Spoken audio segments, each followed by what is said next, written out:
We good? Please speak. Soft sticks, please. Got it. So tell me, why is this something that you're passionate about?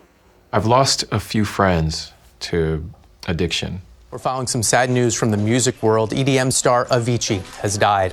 Avicii, whose real name was Tim Burling, was 28 years old. He suffered from acute pancreatitis, reportedly from excessive drinking. He sold out worldwide arenas with hits like 2013's Wake Me Up. It really tugs at me because it makes me think, I start to feel guilty. What did I do wrong? You can't save everybody, and maybe it's true, but damn it, we gotta try. So wake me up when it's all over. We have to find better ways to improve rehabilitation. So today, I get a chance to meet a member of the Phoenix. The Phoenix's unique approach to sobriety and addiction recovery. And today, I'm gonna exercise with the group, and I'm gonna see what the Phoenix is all about, the community, the exercise, and the transformation.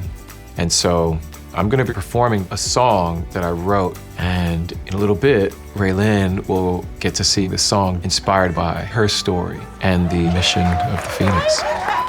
I'm Aloe Blacc. I'm a singer, songwriter, entertainer, philanthropist, father, and husband. And this is my passion project. The idea that addiction is just a psychological phenomena is wrong. It really does transform the way that you engage life. I'm here today to find out how the people on the ground are serving their communities and being champions for their fellow citizens. That's what I saw in the Phoenix. I saw that this methodology is impacting lives. I think the Phoenix offering folks an opportunity to exercise their way out of addiction, it really is a much better system. Scott, I wanted to ask you, what made you think that this was gonna work? Like, how'd you come up with the idea? It was just really through my own experience. You know, I had people that encouraged me to live a bigger life than the life I was living in my addiction. Getting into a boxing gym and then later climbing and triathlon, all these sports, I started to rebuild that self-esteem that was really the root of my addiction. And that's what the Phoenix does for others.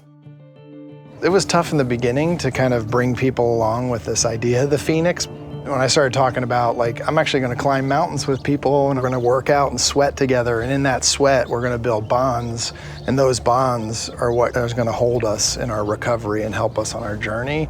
But over time, we had more and more people that believed in this vision, and now the Phoenix is in every state across the country. Welcome to Phoenix Community Fitness, and the Phoenix is a sober, active community. We provide free activities and free fitness. The only cost for membership is 48 hours of continuous sobriety. We're here to lift each other up and not pull each other down. So I'm gonna warm you up, make some space. From what I understand, in the history of addiction recovery, it's always been like people sequestered in a building. But you've hit upon this physiological and community aspect.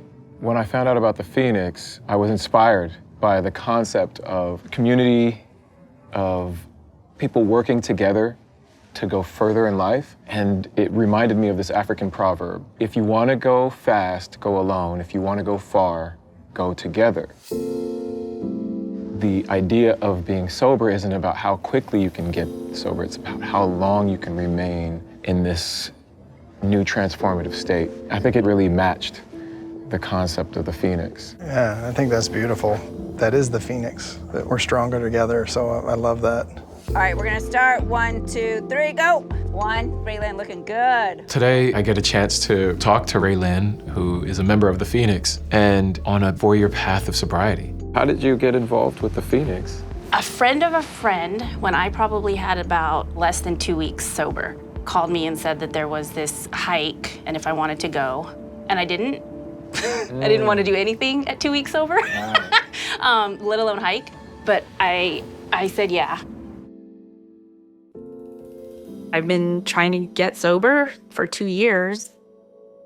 It's been an in and out thing. I'll get some time and then it goes out again. I think I can do it and I can't. When I lost my job, that's really when the drinking picked up. I couldn't see, the damage that I was doing and the people that I was hurting. People that cared about me. I used to go to bonfires when I was younger and invite my parents, and they'd drive all the way out, and by the time they got there, I was too drunk to have a conversation. And they actually wrote me a letter. Hearing her story and knowing that she had struggled for many years, multiple times trying to get sober, and just not having the right community or the right methodology to get there, it was tough to hear. Since I've gotten sober, it's like a whole new life. Just yesterday, my parents knew I was coming here today, and but my dad texted me. He's like, "We're proud of you," you know, and that's just like, it's such a simple thing, but like to go from them saying we're not going to show up to these things to like have fun, we're proud of you. So that's beautiful. Yeah. It's great that you have their trust. I'm thinking about, people in my life that really could use the Phoenix. Maybe it's, hey, come and do this hike. 100%. Yeah.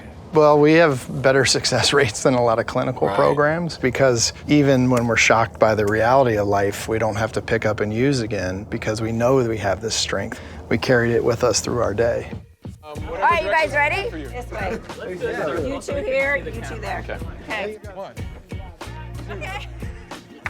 Meeting Raylyn was very inspiring.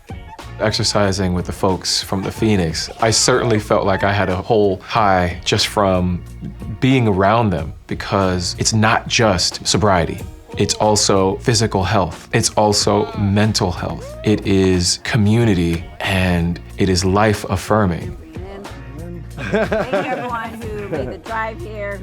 The Phoenix is all about community, working together to make a huge dramatic change that's everlasting. And that inspired the song that I wrote that I believe is the perfect anthem for what the Phoenix is doing. And that's why I have written an entire album of songs inspired by social missions that are near and dear to my heart, like addiction.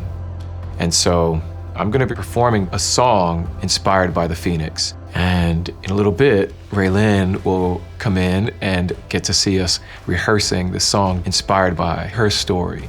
Raylyn has no idea. She's about to walk in right now, and I'm about to perform this song that I wrote. She's gonna be so surprised.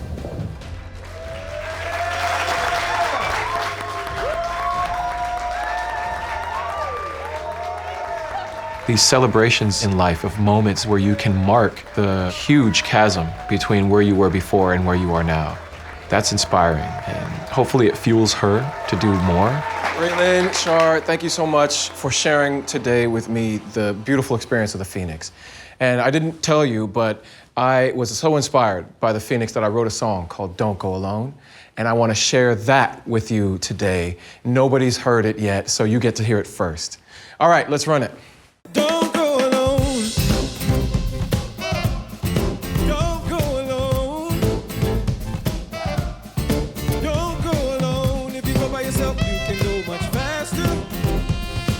But if you wait for me, we can go much farther. Don't go alone. Joy. That's what I want to bring to this moment where people are feeling lonely, to join the countless others who are rallying the cry for more community, more engagement, more togetherness, and that is what I think music is.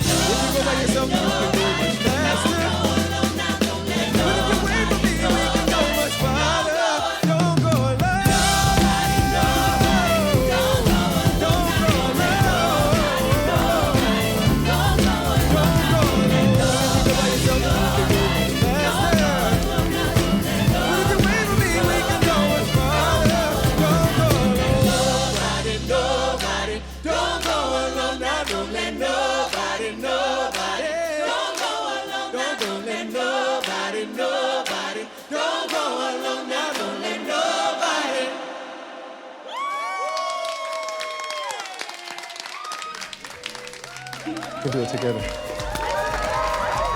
I feel like the lyrics to this song really speak to not just her journey, but the journey of many others. You're better than where you've been, and you're on your way to making that change in life to show everyone else that they can also make changes. Stand Together partners with changemakers tackling our biggest challenges. To see more stories, follow our channels. And to learn more about how you can partner with us, go to standtogether.org.